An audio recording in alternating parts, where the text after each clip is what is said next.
નમસ્કાર મિત્રો. સટાક અવાજ આવ્યો અને તાપસી ફંગોળાઈ ગઈ. હાથમાંથી શાકનું વાસણ છટકી ગયું. મોઢામાંથી એક ઝીણી ચીસ નીકળી ગઈ. છાતી ચીરાઈ ગઈ. સમીપે મારા ઉપર હાથ ઉપાડ્યો. ગાલ ઉપર છોડ ઉઠી ગયા. એ પીડા કરતાં દિલ પર પડેલા ઘાવ વધારે ઊંડા હતા. ના તો પાટાપિંડી થાય, ના તો ઘા જાય. હાથમાંથી છટકેલું વાસણ સીધું કપડા પર ઢોળાયું ને પગ પણ દાઝી ગયો.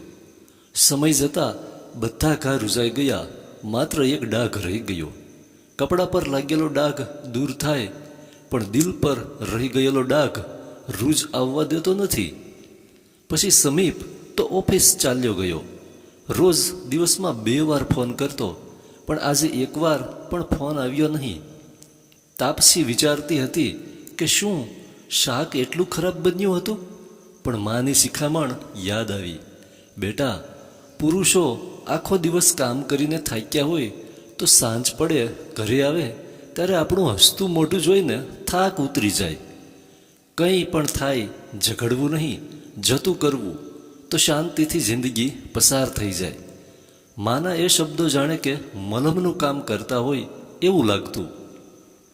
ઘરના બધા કામ પતાવીને પડખા ઘસ્યા કર્યા પછી ઉઠીને પાછી કામે વળગી.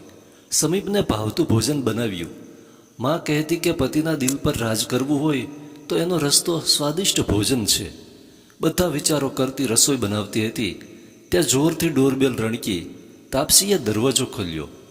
સમીપ હતો. એની સામે જોયા વગર એ સીધી અંદર ચાલી ગઈ. સમીપ એની પાછળ જઈને વળગી પડ્યો ને સવારે જે ગાલ પર તમાચો માર્યો હતો ત્યાં પ્રેમથી પંપાળવા લાગ્યો. તાપસીને જાણે કે ના ગમ્યું, પણ કંઈ બોલી નહીં. માના શબ્દો યાદ આવ્યા, જતું કરવાનું. બસ પાછું એ જ રૂટીન.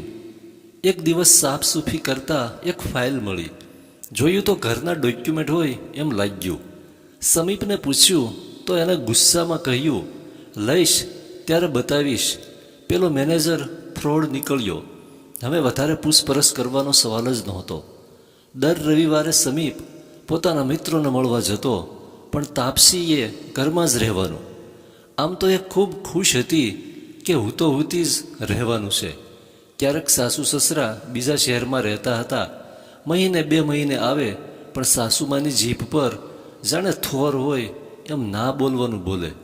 પછી જાય એટલે નિરાંત થાય.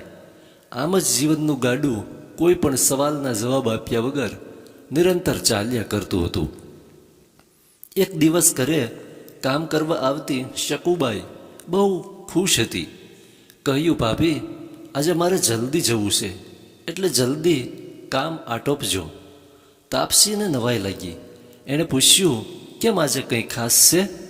ઘરવાળા સાથે બહાર જવાનું છે? શકુબાઈએ તરત કહ્યું, ના, મારી બહેનપણી સાથે પિક્ચર જોવા જવાનું છે. ભાભી, મને 30 રૂપિયા આપો ને ટિકિટ માટે. વડાપાવના રૂપિયા છે. તાપસી તો જોઈ જ રહી. પછી પૂછ્યું, પણ ઘરવાળાને પૂછ્યું કે નહીં? તો એને તરત જ જવાબ આપ્યો કે લગ્ન વખતે જ શરત મૂકી હતી કે તારી માતાને સાચવીશ, પણ રવિવારે રસોડામાં રજા, બહાર જવાનું ને પાછા આવવાનું. મારામારીવાળા પિક્ચર નથી ગમતા તો એ જોવા નહીં આવું. રોમેન્ટિક હશે તો જોવા આવીશ. આવી શરતો મૂકીને પૂછ્યું કે મંજૂર હોય તો જ લગ્ન કરીએ, નહીં તો પોતાનું કમાઈને પોતે જીવીએ. તાપસીને પણ પિક્ચર જોવાની ઈચ્છા થઈ આવી, પણ સમીપને પૂછવું કઈ રીતે? પાછી માં યાદ આવી કે પતિનું દિલ જીતવા કે પોતાનું કામ સરળતાથી કઢાવવા ભાવતું ભોજન બનાવીને જમાડવા. એક વાત નક્કી થઈ ગઈ કે પતિને પંપાળીને સાચવવાના હતા. સાંજે સમીપ આવી ફ્રેશ થઈને જમવા બેઠો ત્યારે તાપસી કંઈ કહે તે પહેલાં જ સમીપે કહ્યું કે રવિવારે તે પોતાના મિત્રો સાથે ફાર્મ હાઉસ પર જવાનો છે. સાથે એમ પણ કહ્યું કે મારા કાકાના દીકરા કામથી આવવાના છે, તો મેં એમને ને ભાભીને જમવાનું આમંત્રણ આપી દીધું. ભાઈને તારા હાથની રસોઈ બહુ ભાવે છે ને, તો એ લોકો આવશે, તું જમાડજે પ્રેમથી. તાપસીએ હિંમત કરીને કહ્યું કે તો તમે રોકાઈ જાઓ, તમારા ભાઈ ભાભી આવે છે. તો તરત જ સમીપ બોલ્યો કે હું ના જાઉં તો નહીં ચાલે, પછી ફરી રજાનું સેટિંગ થાય નહીં, એટલે ચર્ચાનો કોઈ મતલબ નથી. તાપસીનું પિક્ચર જોવા જવાનું પડી ભાંગ્યું. એક ખૂણે પેલો તમાચાનો ડર એટલે મૂંગી રહી. થોડા સમય પછી એ ઘરના કામમાં વ્યસ્ત હતી. ત્યાં જ અચાનક ડોરબેલ જોર જોરથી ધણધણી ઉઠી. એને થયું, અત્યારે કોણ હશે સમીપ? એને બારણું ખોલ્યું. સામે એના કોલેજ સમયની બહેનપણી શિખા ઊભી હતી. ટાઈટ જીન્સ ટી શર્ટમાં, હેરસ્ટાઇલ પણ એકદમ જુદી. એને જોઈને તાપસી એકદમ અવાક થઈ ગઈ. શિખા ક્યાં હતી આટલા સમયથી અને અચાનક આમ? શિખા બોલી, બધા અલગ અલગ શહેરોમાં ફરતી રહી. અહીં આવી તો તારી યાદ આવી એટલે સીધી તારા ઘરે આવી.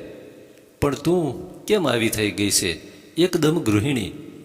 તારું મોઢા પરનું તેજ ક્યાં ગાયબ થઈ ગયું? ચલ જલ્દી તૈયાર થઈ જા. કોફી પીતા પીતા ઘણી વાતો કરવી છે.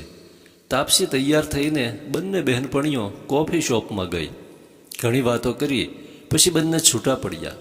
તાપસી ઘરે આવી અને સાંજની રસોઈ બનાવીને સમીપની રાહ જોવા લાગી અને વિચારતી હતી કે કોફી પીવા ગઈ હતી એ કહું કે નહીં. થોડી વારમાં સમીપ આવ્યો ને ફ્રેશ થઈને જમવા બેઠો.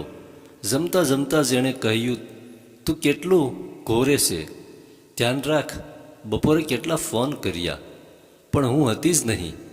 એકદમ સમીપ ગુસ્સાથી લાલચોળ થઈ ગયો.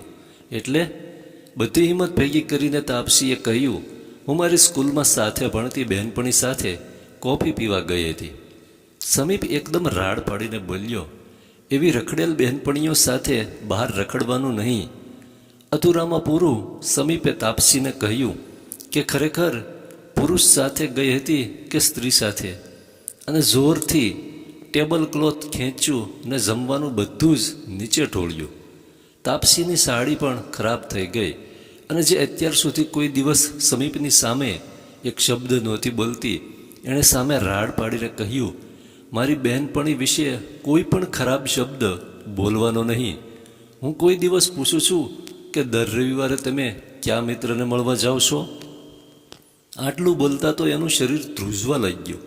સમીપ ઉઠ્યો ને તાપસીનો હાથ પકડવા ગયો, પણ ટેબલ પરથી બધું નીચે પડ્યું. તેમાં કાચ તૂટ્યો હતો જે સમીપના પગમાં વાગ્યો ને એ ખુરશીમાં બેસી પડ્યો. ને તાપસી એને ફિકર કર્યા વગર પોતાનો રૂમ જોરથી બંધ કરીને અંદર જતી રહી. એટલામાં બાજુના ઘરમાંથી રેડિયો પર આવું ગીત સંભળાયું, પંખીડાને આ પિંજરું જૂનું જૂનું લાગે. ધન્યવાદ.